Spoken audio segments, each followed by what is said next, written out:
I'm sorry, Zuko whispered into Iroh's ear. Welcome home, Prince Zuko. Iroh wanted to console his nephew, but he wasn't sure what Zuko was apologizing for. For leaving without a word? Zuko's disappearance had caused Iroh much worry, but of course he had forgiven his nephew. Zuko's path wasn't an easy one, and Iroh knew he had to sometimes be very patient with the boy. Some wounds took a long time to heal, and opening them up the way they had been torn open must have been trying on the young man. For being a dragon, Uncle wasn't sure how to feel about that revelation, but it wasn't his place to condemn or absolve his nephew for what must have been a bizarre chain of events. All in all, it was unusual for Zuko to apologize like this. The young man had his pride after all, and Uncle wasn't one to insist on hearing the words spoken out loud. He knew when the boy was sorry, and that was enough for him. Iroh still didn't know what else to say. Everything was happening so fast, he tried to focus his thoughts. Zuko was back, and he was unharmed.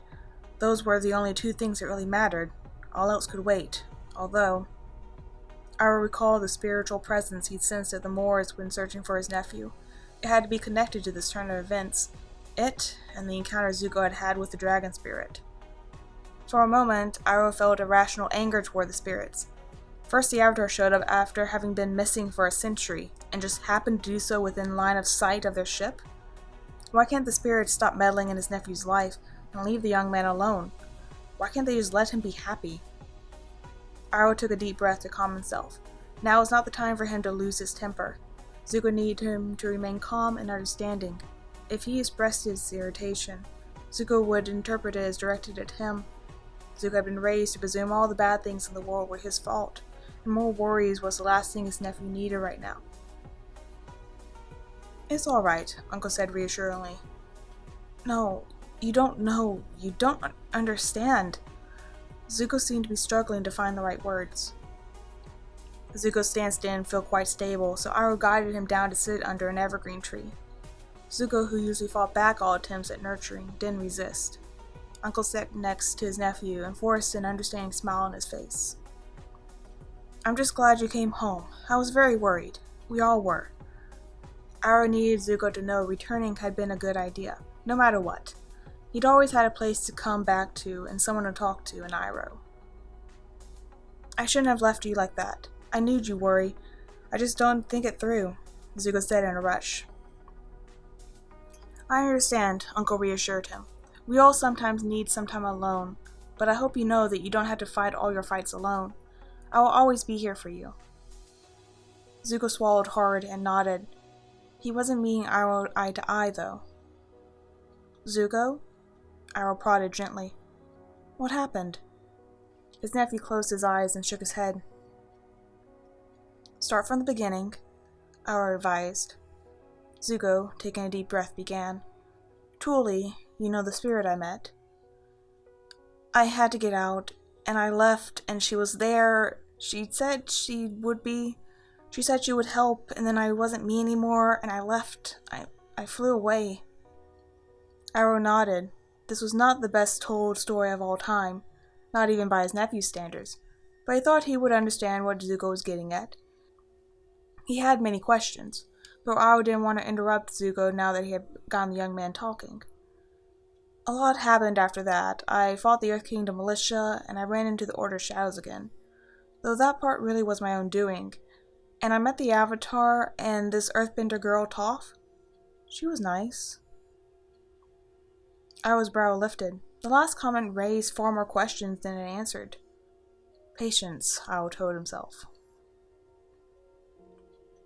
Usually the main problem with Zuko's stories was his tendency to downplay everything. Thus Iroh presumed a lot had indeed happened during these past couple of days. He would fish it out of his nephew eventually. It's my fault Azulon died, Zuko added out of the blue. Iroh frowned at that. Of course it wasn't. He had no idea where this was coming from, but it was important Zuko was corrected. Many unfortunate things have happened to our family, but I'm sure none of them were your fault, and certainly not Azulon's death. He died in his sleep when you were 10. Unless that's not what happened at all. Iroh hadn't been in the Fire Nation at the time of his father's death. He hadn't seen Azulon face to face in years. since he had been holding Ba Sing Se under siege for 600 days, and then went on a spirit quest, during which his father passed away. The word about his father's death had only reached Iroh after the fact when he returned to this world. Azulan had left the throne to Ozai, and Iroh had accepted his father's wishes. He had never known his brother well enough to realize the kind of man he was, and at the time Iroh had questioned his own leadership abilities. He had shown such poor judgment Ba Sing Se, after all, with devastating consequences. For the first time in the conversation, Zuko looked Iroh in the eye. The day before Azulan died, we went to see him, Father, Ursa, Zula, and I. Ursa, not Mother.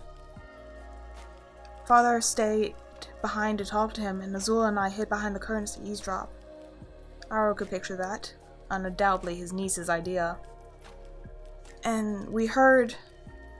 Azulan was angry at Father. He thought he'd been insensitive about Luten, about what had happened in Ba Sing Se.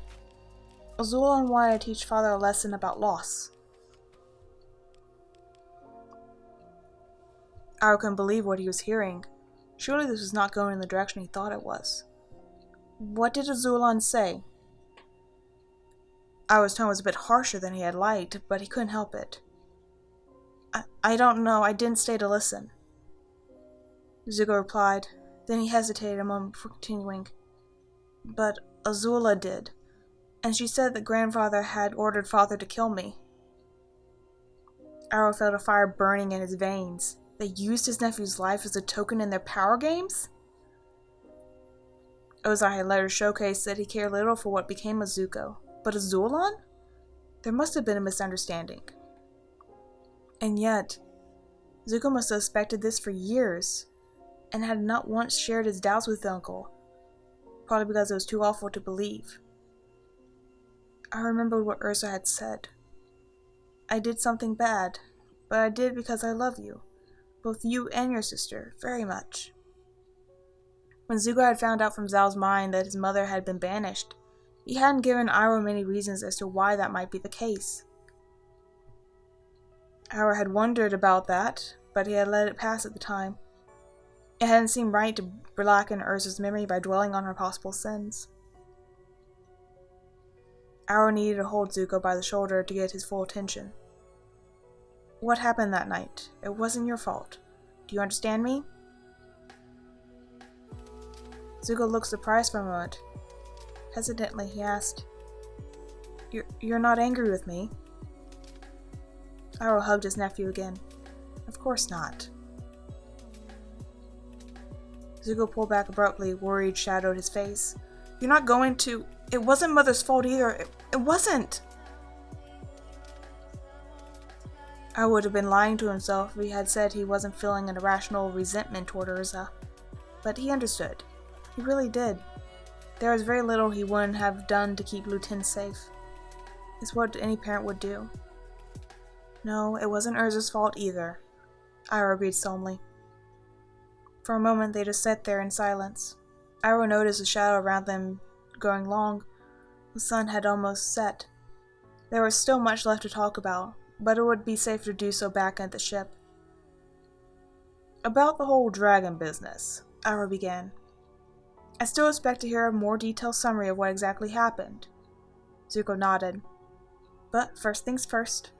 You look starved. Let's get you back to the ship. Iroh got up and offered a hand to pull Zuko up too. The boy hesitated for a moment. The crew? As far as they are concerned, you've been out looking for the Avatar. As far as I am concerned, that is all they need to know for now. The truth might be difficult to explain. Not to mention dangerous. If the wrong people were to learn that his nephew had been up to, what he'd become? Iroh had a long time considering himself somewhat an expert in spirit and dragon matters, but even he had been at a loss of what happened to his nephew. He really needed to do more reading and asking around from his contacts. Iroh might also have to go back on a promise he once given to never tell anyone that the last of the dragons weren't dead. Zuko nodded and took Uncle's hand. We are still after the Avatar, just so you know. That was a bit unexpected, considering the way in which Zuko had just spoken about Ozai. I knew that a bond between a father and son was not easily broken, but it still seemed unlikely that going back to Ozai was the reason Zuko had regained his interest in catching the Avatar. I was sure Zuko had his reasons, and they would discuss these reasons in due time. What matters is that he's back. Then I should inform the crew that we'll be continuing north first thing tomorrow morning. Zuko nodded. They began walking side by side down the narrow path that had led Iroh here. It's a 10-minute walk to the ship, Iroh pointed out, and added less casually. Plenty of time for you to tell me what this whole dragon business was all about. Still is, Zuko corrected him, and after seeing the look on his uncle's face, he added, I got the impression that turning into a dragon wasn't going to be a one-off thing. Oh dear. How was Zuko able to take all this so calmly? Maybe I'm just getting too old for this. 3 days later. What do you mean the engine is not working? Zuko growled. Iroh was taken back by the next words that came out of his nephew's mouth. A boy that age really shouldn't know so many colorful expressions. As his primary educator, Iroh felt a small twinge of guilt for this. The crew member tasked with the ungrateful job of telling the prince that they weren't moving looked terrified, even though Zuko's curses weren't directed at him. Much more terrified than a soldier being lectured by a superior usually did, Iroh noted. He had noticed similar behavior from other crew members as well, but had so far dismissed it as a product of his own imagination, especially of late though. There really was no denying that the crew had begun acting differently in his nephew's presence. Iroh found that there was more worrisome than the foul language. The others don't know what my nephew is, but they can instinctively sense he isn't entirely human anymore. Iroh had lately reread everything he knew about dragons. Most stories described that dragons cause great fear and awe in people. Having been face to face with the two of the last dragons in the world, Iroh knew that to be true. However, Zuko didn't appear to be aware of the effect he was having on people around him. I'll have to have a word with him about this as soon as possible.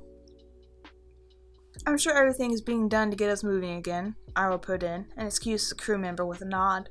The man looked nothing short of relieved. Zuko turned to Iroh. Didn't you just tell me that you think there's a big storm coming? What happened to heading for safe harbor as soon as possible? Zuko worrying over the storm wouldn't get the ship fixed any faster, and it might intimidate the crew needlessly. I could be wrong about that, and I don't think the engine falling apart is something to get too upset about. This is an old ship. It's bound to have its quirks. Iroh assured his nephew. Zuko had a serious look on his face, making him look years older than he actually was. Finally, he sighed and replied, Fine, but as soon as the engine is operational again, we'll head for shore. I'm going to get back and check and see how the repairs are coming along. And just like that, Zuko walked away and disappeared into the ship's hull. Iroh walked down a narrow staircase leading to the engine room. He didn't bother knocking on the door, nor was he surprised to find his nephew was there next to the ship's old boiler. What was a bit unsuspected was that Zuko was down here by himself. I would have expected the repairs to be underway by now. Prince Zuko, you asked to see me? Iroh agreed to his nephew. Zuko nodded and smiled briefly at his uncle before his face turned serious again. Thank you for coming so soon. There's something here I want you to see. Iroh walked closer to see what his nephew was gesturing at. A moment passed in silence as the older man examined the damaged part of the engine. Well, what do you think? Iroh was thoughtful. The damage appeared to be rather extensive. Fixing it would take a while. On a brighter note, I don't think we'll need spare parts that won't be available to us, which means we won't be stranded indefinitely. Is that all? What more should I be seeing? How does all this play together with us being down here alone? Iroh looked again, this time looking specifically for something that might explain his nephew's odd behavior. Then he saw it. Well, I'm not an engineer, but my understanding of combustion engines is limited at best. But if I don't know better, I say this damage does not look like it was caused by natural erosion or corrosion. Zuko nodded. That's exactly what I thought. I have only little training in mechanics, but after spending 3 years on this ship, I've learned a thing or two about numerous ways something can fall apart out of sheer age. This doesn't look like it. The alternative being that someone purposely helped it along? Iroh concluded what Zuko was getting at. Do you already have a suspect in mind? Zuko's eyes darkened. No, and I would appreciate if the contents of this conversation remained between us for now. Iroh nodded. This seemed wise. We do not wish to alarm the saboteur prematurely. I don't want to jump the gun on this thing, in case it turns out my suspicions are unfounded. The crew, I don't know them well enough to know whether one of them would do something like this. But after they have followed me loyally for this long, I hate to start pointing fingers before I had solid proof that we had a saboteur aboard. Iroh was quietly impressed and even a bit proud of his nephew. Zuko had grown so much in the space of weeks. He's much more aware of and considerate of others.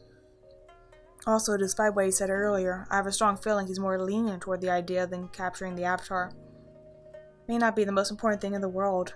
When I told him I had a hunch the storm was coming, and suggested we prioritize finding shelter over keeping up the chase for the Avatar, he didn't even try to argue with me on the matter. He's obviously not as determined and sure about his hunt as he used to be. I'm not sure what exactly brought about this change, but these are good signs nonetheless. The sad thing is, I doubt Zuko himself notices or appreciates how much he's grown. Do you suspect the saboteur worked alone? I would decide to stay on the topic for now. The talk could wait a little longer. You said Zhao came snooping around a few days ago. I don't suppose he would have had access to the engine room? Zuko asked. No, I didn't let him out of my sight, and I told the crew to keep an eye on his men. Also, I seriously doubt that Commander Zhao knows enough about engines that he would have rigged one to fail apart 3 days after his visit. Zuko nodded. Iroh went on. That isn't to say the commander shouldn't be our number one suspect. He could certainly have the will and perhaps even the means to pull something like this off. The man cares nothing for the concept of fair play. However, if Zhao is behind this, he isn't working alone. Wincing, Zuko said, I was afraid he was going to say that. The prince weighed his options before answering. You're right. We can't be sure that this isn't just a freaky coincidence. Spirits know we've been in no short supply of bad luck aboard this ship. But we'd be foolish not to consider the possibility that someone on this ship is working to sabotage my quest. But why now? Quite literally in the same boat, and if a storm hits us with a full force before we get to the engine fixed, the saboteur will be in exactly as much trouble as the rest of us. I thought about that too, Iroh allowed. The timing could be a coincidence. If someone was under orders to slow us down in any way they can, it's possible he simply saw an opportunity and took it. Also, I suspect not everyone on board was as convinced of my talent in weather forecasting as you were. It's possible the saboteur wasn't counting on a dangerous weather phenomenon to occur during the relatively short time it would take us to put the engine back together. Zuko nodded again. He looked reserved and thoughtful in a way that Iroh couldn't put his finger on and asked, What do you plan to do next? Sighing. There's not much I can do. I'll supervise the repairs and try to gather as much information on the situation as I can. Iroh's face fell. Zuko looked surprised by his uncle's reaction until he finally realized how what he had just said could be interpreted. No, not that. I meant I'd gather information by keeping my eyes and ears open for suspicious behavior, and by talking with crew members.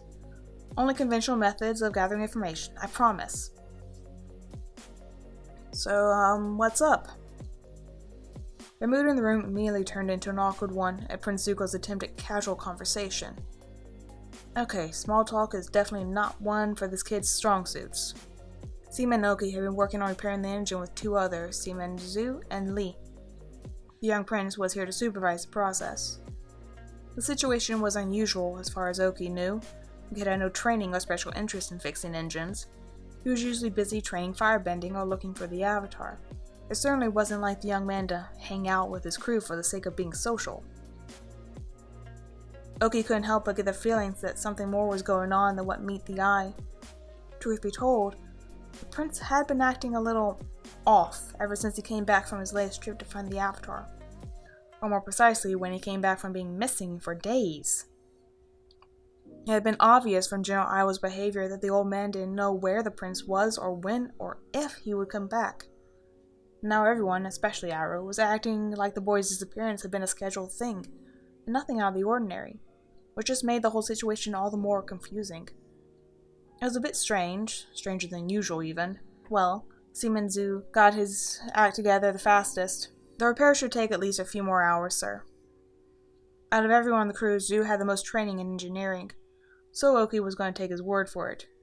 Rumor had it he had been a special engineer on the Royal Navy before he had messed up some crucial new design and got demoted to the rank of seaman and put on this punishment mission. Oki wasn't sure much of the rumor was true, but the general idea sounded convincing. We all must have had made our fair share of mistakes to get assigned to the prince's ship. Not that Oki was complaining. Sure, they had sailed some dangerous waters without any hope of backup if things got nasty, and you never get to go home for shore leave. But other than that, there really was worse missions to get dumped on. At least, while serving under Prince Zuko, they were expected to conquer enemy strongholds or take part in dangerous frontline battles. Well, that's how it had been before they actually found the Avatar. The mission was bound to get more dangerous now, though at least so far the prince had turned out to be much more reasonable about his hunt than any of them would have dared to hope. Everyone knew the boy wanted nothing more than his honor returned to him in a quick trip home, but he hadn't asked his crew to do anything stupid or risky to reach that goal. The crew had pretty much been dropping Zuko and Iroh off at various locations in the Earth Kingdom, where the prince looked for or fought the Avatar without getting them involved. After their first encounter with the Airbender and the battle that took place on the very ship, none of the crew members had been close enough to the action to even see the Avatar, let alone expect to get help in capturing him. Either Zuko thinks we're too incompetent to be of any use, or he's trying to protect us in his own way. Either way, Oki wasn't complaining. Things could have been much worse, especially considering how foolhardy the boy had been at the start of the trip. Well, for most of the trip, to be more accurate. But apparently he'd finally gotten some sense knocked into him. Maybe his uncle had been right all along, when he kept telling the crew the boy was just going through that difficult age. Is this kind of thing usual? Zuko tried to keep up the conversation. It's not unusual, Zu explained. There's usually something specific that pushes the engine past its capacity before this kind of breakage occurs. Though I suppose it's possible that the several-day wait, which we hadn't often had, cooled the engine down too much, and returning it back to full speed was more than it could handle. Zuko's eyes narrowed slightly. The expression was barely noticeable, but still sent chills down Oki's spine. Seaman Lee, who'd been trying to bang a damaged bolt back into shape, lost his focus and accidentally hit his thumb with the hammer, yelping in pain. After that, they worked in silence for a while. Every now and then, Zu gave instructions to Lee and Oki, or told them he wanted to check a few more things here and there. Seaman Zu? Zuko began again. These scrapes at the side of the engine. What do you think caused them? Zu looked suspicious at the point the young man was pointing at. Not sure, sir. Could be any number of things, really.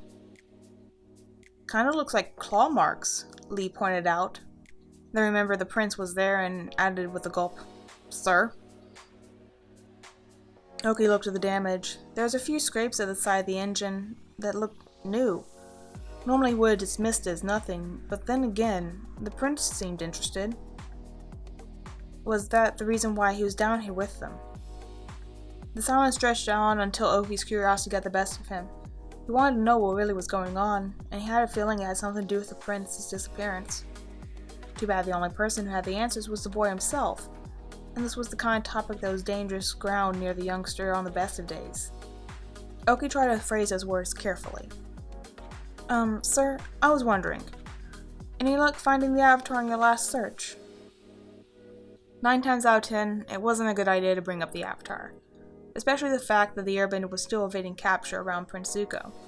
But Oki was dying to know what Zuko had been. To Oki's relief, the prince didn't look angry, only thoughtful, as if he was weighing his words carefully as well. I don't trust in luck, but I will capture the Avatar, the boy finally stated. Oki's shoulders dropped a fraction. So much for getting answers. I think we should check the ventilation one more time before moving ahead with this part, Zu said to him, and Oki nodded. Are you sure? The prince put in. Zu took a deep breath and turned fully to face the younger man. I understand we're in a hurry, sir, but this has to be done right, or it'll break down again, and maybe worse this time. Oki admired the way Zoom kept his cool in the face of an agitated Prince Zuko. There's nothing wrong with the pipes, Zuko stated. With all due respect, sir, I know what I'm doing. It's not my competence I'm worried about. The prince's eyes narrowed. He looked at Zu from under his brow, and his stance formed into crouch, as he was about to pounce on the man. Zu looked taken aback, but he straightened his back as a response, and looked like sparks were starting to fly any minute now. The prince took a deep breath and closed his eyes. As you were, then. After that, he stormed out of the room without another word.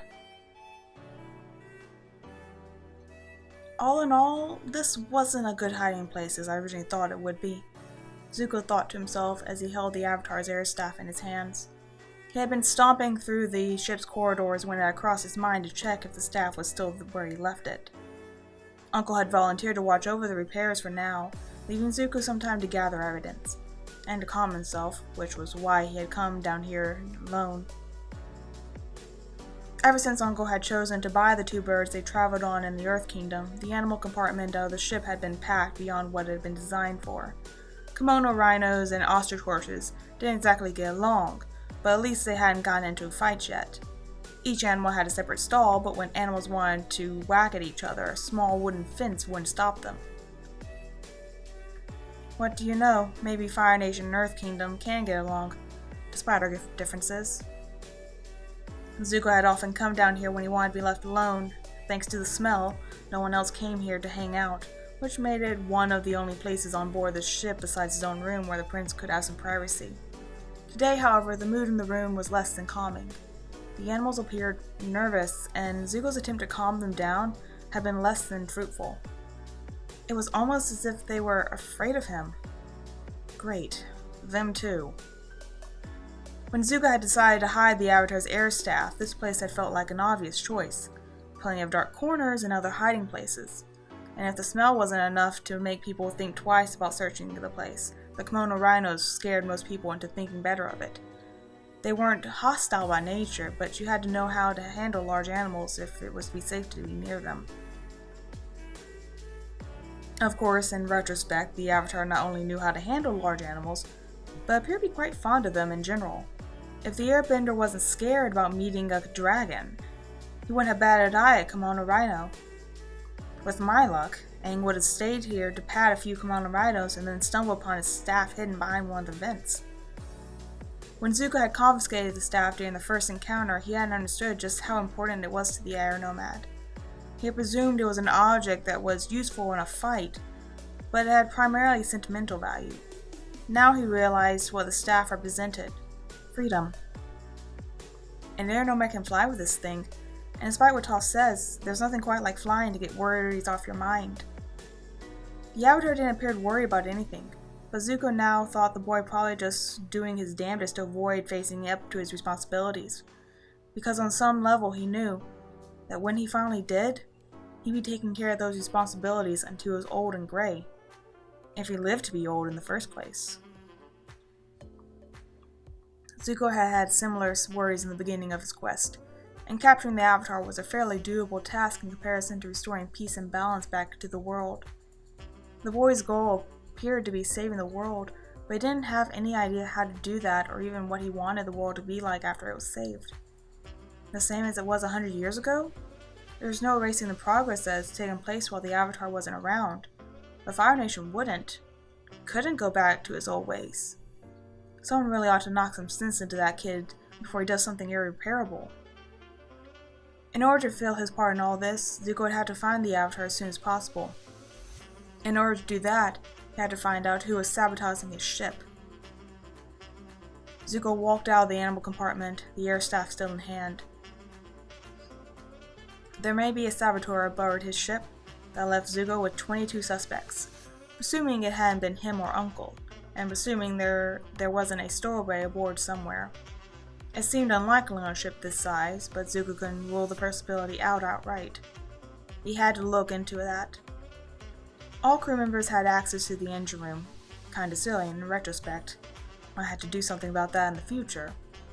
Seaman Zhu knew that most about the engines, but then again, one didn't have to be an engineer to know how to destroy things. That still ruled no one out. Zhu had mentioned he suspected sabotage, and Zuko wouldn't have thought that he of all people would have been able to tell. So either Zuko was wrong and there was no saboteur, or Zhu had made a mistake and had noticed the signs, or Zhu was the saboteur and was trying to cover it up. Once again, speculation. Zuko had no proof, one way or another. Zuko almost ran into someone, his years of battle training the only thing that prevented the collision. He really ought to watch where he's going. "Hey, watch it!" A soldier shouted before realizing who he was talking to and quickly added, we didn't see you coming, sir." Zuko was irritated, but most of the things that irritated him had nothing to do with these two crew members. Most likely. Zuko nodded, acknowledging their apology. Now that they were here, Zuko might as well put them to good use. "Sergeant Jerry, you're in charge of maintenance, are you not?" Zuko pressed. Yes, sir," the soldier replied, sounding a bit wary. "You moved around a lot during the day and know where everyone else is stationed?" "Yes. Are you looking for someone?" "No. I was just wondering if you knew all who have been in the engine room today." The soldier looked puzzled, but replied, "Not off the top of my head, no, but I can ask around if you'd like me to." "I would," Zuko said, and nodded, to dismiss the man. Then he turned to address the other soldier, who looked like he hoped to be dismissed as well. "Seaman, I have a task for you. I want you to go over the ship, room by room, and look for stowaways." "Stowaways, sir? Do we have stowaways?" The seaman looked baffled. "That's what I want you to find out. Report to me when you're done, both of you." Both men bowed before leaving. "The storm is coming," Iroh thought to himself as he looked at the sky. The sunny morning was a distant memory now, as clouds in varying shades of gray moved over the horizon. If we don't fix the engine soon, we'll be caught right in the middle of it. Something else caught Iroh's attention. The howling wind was getting louder by the minute, but not loud enough to color the sounds of an argument. "Haven't been informed of this!" "Lieutenant G, watch it. I'm your commanding officer," Zuko shouted back. "Only the guilty get questioned like this, and I vouch for every man aboard this ship," the lieutenant argued. "Then they have nothing to worry about," Zuko snarled, causing a few crew members who'd stopped to listen to the exchange to take a step back. "Prince Zuko!" Iroh hurried over and tried to think of a way to excuse himself and his nephew from the conversation. "I need a word with you about your travel plans, right now." All eyes turned to him. For a moment, Zuko looked like he would protest, but then he just nodded. Iroh said a few more pleasantries to ease the atmosphere, and then led his nephew down to his room. "I had the situation under control," Zuko burst out. "You didn't have to do that." "What is going on?" Iroh asked. "I've been asking around, and Lieutenant G had a problem with that," Zuko admitted. "I see. Have you uncovered anything?" Zuko's shoulders slumped. "No, but I'm not just being paranoid, or vengeful about the business with Zhao, like someone seemed to be implying." Zuko glared back toward the deck, but then sighed and went on calmly. "Captain G thinks no one on the ship could have done it, but something about this still doesn't feel right to me." Iroh, too, had a feeling more was going on than met the eye, but this was still behavior unbecoming of a prince. Perhaps it was time he and Zuko had the talk, even though Iroh would have preferred to wait a few more days first.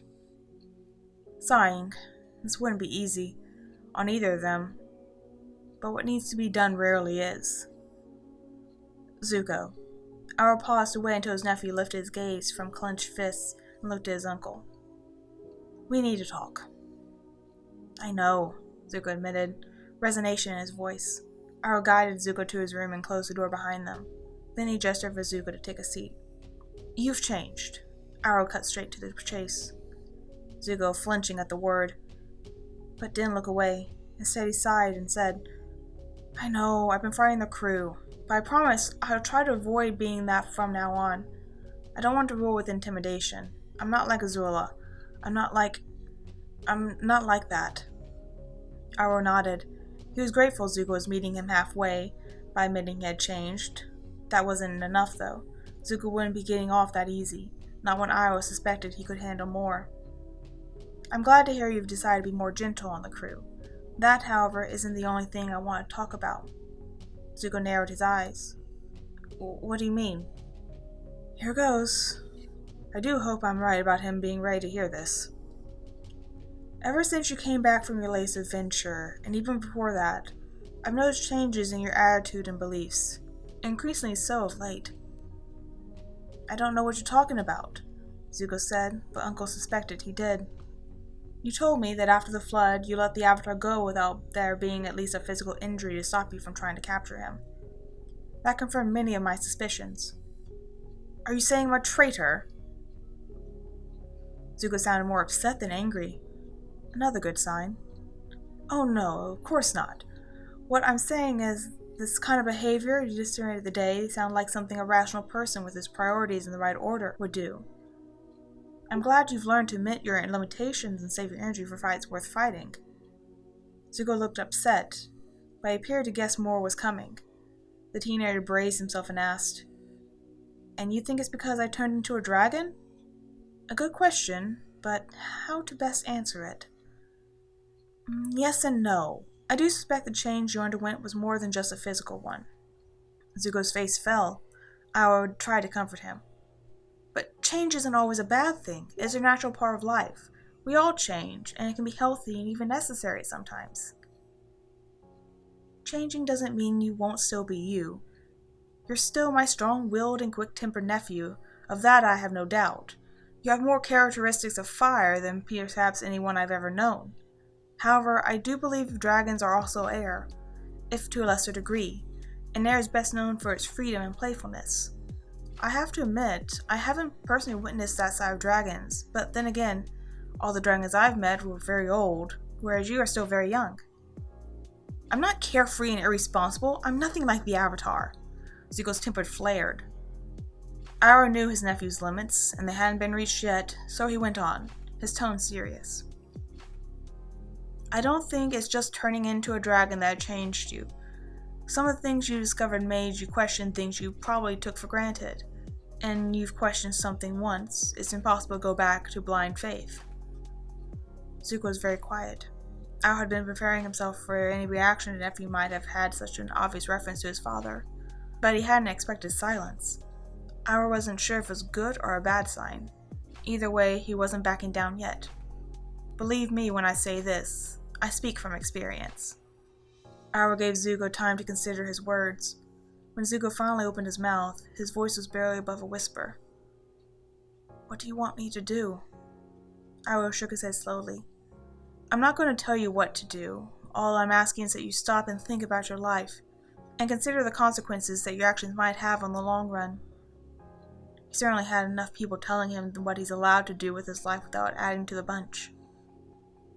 Do you understand what I'm saying? But the Avatar is dangerous. I've witnessed it personally. Zuko sounded confused. I'm not saying he isn't. Anyone with that much power is indeed very dangerous. Zuko shook his head. He isn't dangerous just because he's powerful. He's dangerous because he's a naive fool. The Avatar is young, Iroh allowed, but considering this, if the Avatar is really such a danger to everyone around him, why do so many support him? Why is he a beacon of hope for so many? Zuko's tone was solemn as he answered. Because they want to destroy the Fire Nation? By any means necessary, and they believe the Avatar is their best shot at it. Iroh winced, probably true in at least some cases, but not really helping to get to my point. Maybe I should try a different angle. Do you believe the Avatar would do that? Destroy the Fire Nation, that is. Zuko considered that for a while. Maybe not on purpose, but half the time the kid doesn't know what he's doing, but does it anyway. Which doesn't sound at all like someone else I know, Iroh thought to himself.